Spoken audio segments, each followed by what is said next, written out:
আমার এই বইতে লেখা, আমারই লেখা, আমারই গান। হ্যাঁ, তা আমি আমার বইটার মধ্যে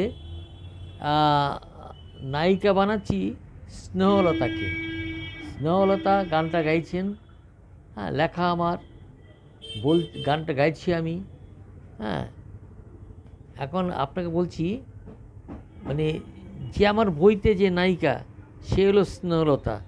এটা স্নেহলতা কোনো লোক নয়, একটা কল্পনার লোক। তো যাই হোক, আপনাকে এখন আমি শোনাচ্ছি, শুনুন। গানটা কয়েক লাইনের গান, আশা করি আপনাদের ভালোই লাগবে।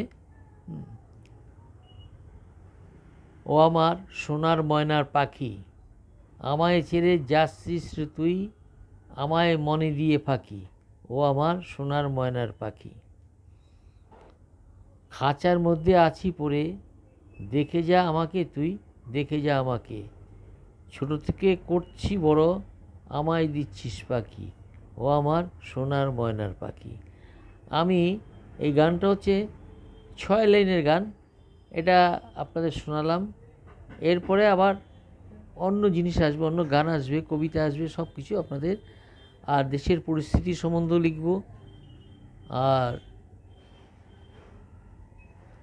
এই বলে আমি শেষ করলাম। ভারতবর্ষের পরিস্থিতি, এশিয়ার পরিস্থিতি, বাংলাদেশ পরিস্থিতি সম্বন্ধে আপনাদের লিখব। আপনারা সামনের সপ্তাহ থেকে আপনারা আবার শুনতে পাবেন। হ্যাঁ, তো একটা গান, আমার এই বইটার নায়িকা হলো একজন স্নেহলতা বলে কাল্পনিক। যাই হোক, লেখাটা আমার হাতের লেখা, আমি আপনাদের শোনাচ্ছি।